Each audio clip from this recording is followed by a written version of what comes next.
Hey, what's going on, everybody? It's video 44 coming at you with another video. I've been enjoying music, sitting in a nice little vibe for a minute, but then I've been looking at my phone and seeing different topics that I wanted to talk on, so I had to make a decision. So I'm choosing between three things that I want to keep listening to my music. Did I want to talk about one topic, or do I want to talk about another? So let's just go into it.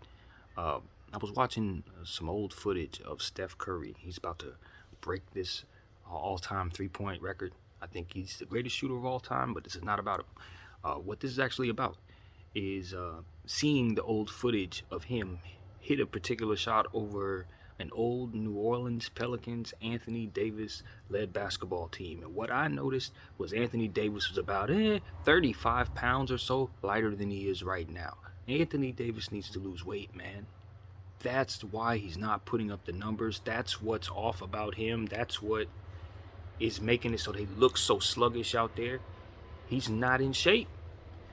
It's not like he's fat. It's more so like he's going through like dad bod. That's what it seems like to me. He's gonna have to slim down, and I know what it is. I know what it is. It's diet. And I've mentioned this before on this channel, but it is very important for professional athletes, especially those who are taking heavy loads, to hire chefs that give them the best possible nutrition for their specific body. And he is of that echelon of player where he needs to pour all of his intent and his money into his body. Because going forward, if he wants his career, as we mentioned, if he wants the most out of his career, he's going to have to get in better shape. It is so necessary. And I've been trying to figure out what's going on with AD.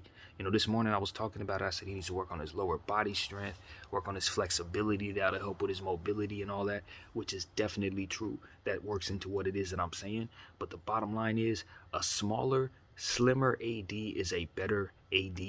That's what it is. The reason why he hasn't looked like he has in New Orleans and all of that is because the dude was significantly more skinny, y'all. And he moved faster. He closed out quicker. His mobility was better. I don't know that his body can ever go back to the way it was when he was 23. I don't think any of us could do that.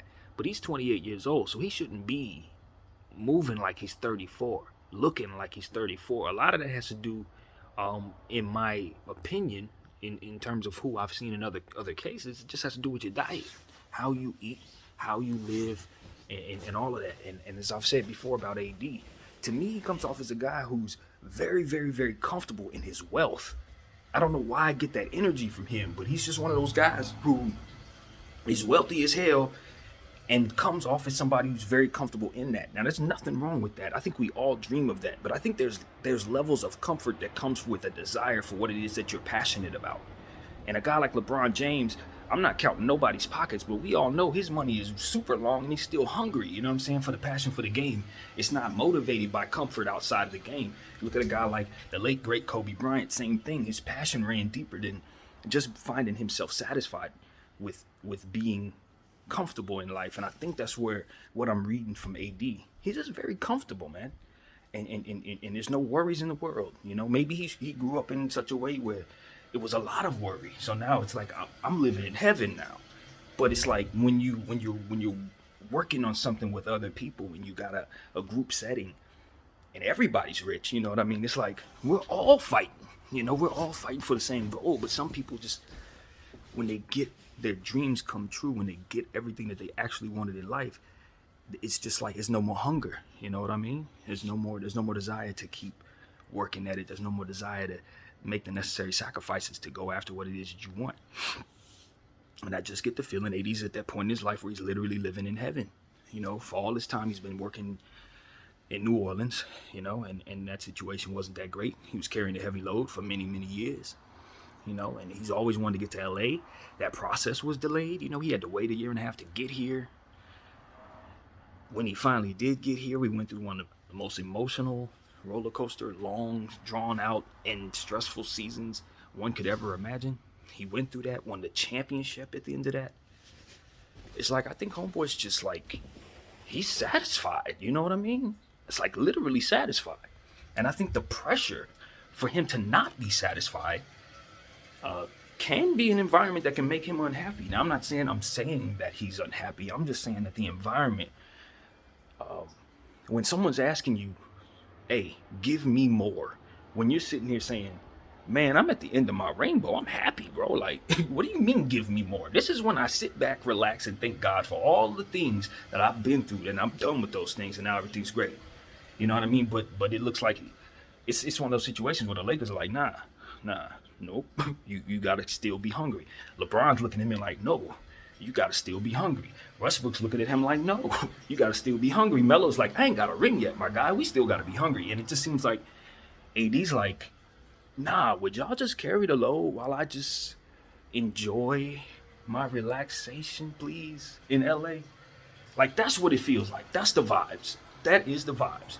So, I don't know. My mind races, man. I can go into a million different places, and I'm probably way off. But that's where my mind took me in regards to looking at AD and seeing how I'm gathering his energy is. Like, he's just satisfied, man. He want to relax for a bit. He's in LA. He finally made it to the Lakers and won a championship when he got there. He don't want to start grinding now. He don't want to start doing blue collar work now. He want to eat lobster every night. He want to spend time with his family with us, like as we all do. But I think the sacrifices that need to be made for him to be the best player he can possibly be requires him to be more hungry, less satisfied. Um, you know what I mean? Even and to understand that the guy next to you is rich too, man. The guy next to him is rich too. Everybody's rich. Everybody's healthy in that situation.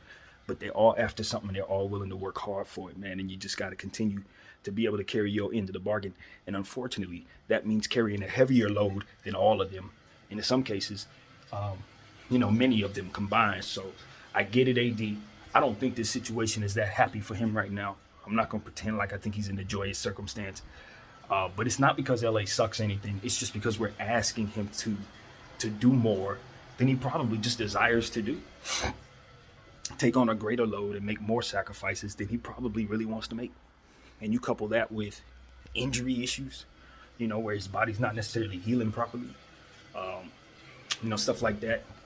And then the pressure of being a Laker, not as it pertains to just the responsibility to win, but also just the scrutiny, the day-to-day, turn on your TV, turn on your phone, hear them talking about you every day. He wasn't dealing with that in New Orleans, not until the trade rumors start popping off. But other than that, it was just, he's a great player on a bad team. That's it. You come to the Lakers now, everybody's picking apart everything from what shoes you wore to your stats. And it's just like, that ain't for everybody, especially over time. It can be cute for the first year. It can even be cute the second year. But year 3 of that, you get, it can become much. And mind you this is year 3 of being LeBron James number 2. That can get a little tiring, especially when you've already succeeded in it. You're like, I've done this. We won. Like, what are we doing now? So I just wonder if AD's a little unhappy, or a little bored with this situation or anything of in that category. Because it's just, looking at him, it's just like, man, I don't know. Y'all asking me to do too much. I kind of just want to chill. That's the vibes. I have it all made. It's been rough. I finally got where I want to be. It's great.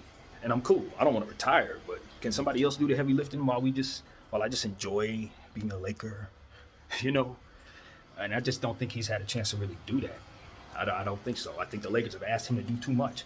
And I think, the Lakers have to ask themselves a serious question. In the midst of trying to bring LeBron what he needs, did we ever stop and make sure that we brought AD what he needs? Are those two things the same thing, or is he just kind of going along with LeBron's, agenda because, that's kind of the right thing to do when you come to a LeBron James team. But we do look at him as the guy who's supposed to succeed Bron, in theory. So it's like, are we giving him what he needs? Have we ever thought and say, hey, who you want to play with? Do you want to play with Russell? Is that why Russell's here? I have questions. I don't have any answers in regards to that. So I'm just wondering, like, is everybody on the same page about how this roster is constructed? Because I think at the end of the day, this does look like a team that's a little old for the environment that a guy like AD would want to be on, He may want to play with Bron, but not like a whole team full of guys that age. That's a lot, And so we mentioned that in a previous video as well. I just wonder. But all in all, we're trying to figure out AD, man. We're trying to figure out how we can just light a fire under him and or get him healthy. And the thing that I've come to terms with is he's going to have to lose some weight, He's going to have to get stronger, but he's definitely going to have to get slimmer. And that will make him faster, and that will make him better. period, because his skills are there. And you never got to question whether or not Anthony Davis can play basketball or affect the basketball court in a very, very great way. Even in a bad game, he's still affecting the basketball game more so than most, which is why you have to value him as such. But even in valuing him, you still hold him accountable for playing better, and you definitely hold him accountable for not giving you the effort. And that's exactly what's happening right now. He ain't getting that effort. And the fact that he's able to get 3 blocks and 4 rebounds, or 16 rebounds rather, and 4 blocks, 3 steals, or what have you, does not take away from the fact of what it is that we're saying here. He's still not up to his level, what you want to see from him. So I'm also looking at Bron. You're his big bro, man. At the end of the day, he's there for you.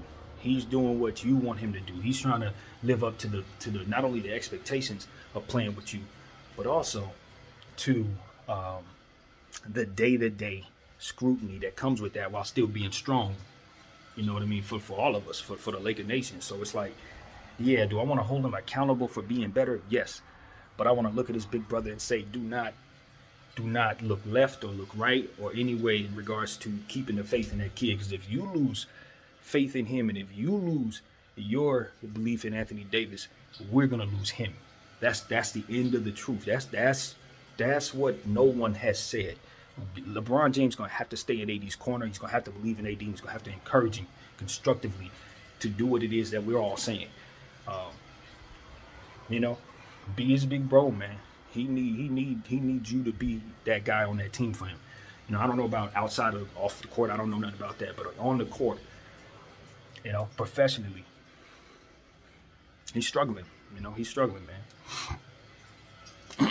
and it's like I look at LeBron James as a solution to a lot of things as it pertains to you can get guys to him, you can get guys away, you can make guys go away. As far as coaches or whomever needs to be replaced, LeBron James has the power and the cachet to sway things in that way with this organization at this point. So it's time to put some things to put that power to use. I think we need to make some moves. I really believe that.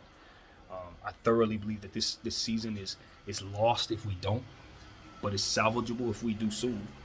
And it can be a situation we can get better quickly if we make the moves, because we already have the core that we know can work together. Russell, Bron, and AD are proving over the last 6 games that if you give them the right players together, they really can compete together. They've proven that, just in small sample sizes. So going forward, if you get them the right role players, you can salvage this thing, man. You really can. I'm starting to rekindle my belief based on Russell Westbrook's ability to kind of find his niche so fast.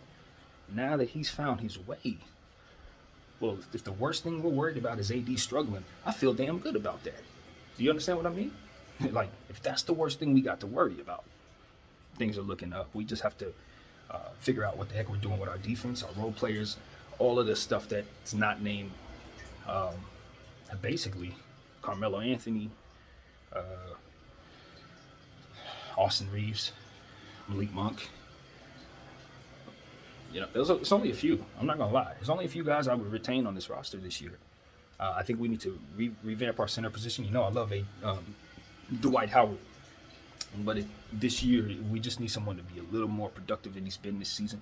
Doesn't necessarily mean we move him off the roster, but DJ's practically unplayable, respectfully. So we got to find a center that we can play. And we need that. We need that now. So that's the kind of thing I'm thinking about. I think a lot of guys would help our team. I think about a guy like in Toronto, Chris Boucher. He would be a great player for us. Somebody like that. We need to find someone. So that's one thing. And obviously, if we were to make the right moves, we could really turn this thing around. Because what I'm noticing, you guys, is the Western Conference, as I predicted, is weaker, significantly weaker than I thought it would, than we saw last season. So that means that the Lakers are still in the mix, even though they're playing mediocre. That is what the standings have told me. That's the new news. So as to where I was panicking about the Lakers, now I'm looking at it and saying, well, the field is kind of weak, so we'll probably still be in the mix. We just got to get better in the areas that we need to so that we can compete. So, yeah, man, it's new hope. There's new hope. That's what I'm here to tell you. It's new hope, but we have to get AD on pace to be better than he's been to start this season. So if we get that, the winning will come for sure. So anyway, man, yeah, man, I appreciate that. I think I'll hop into the next topic with another video, and I thank you guys for watching this one. Peace.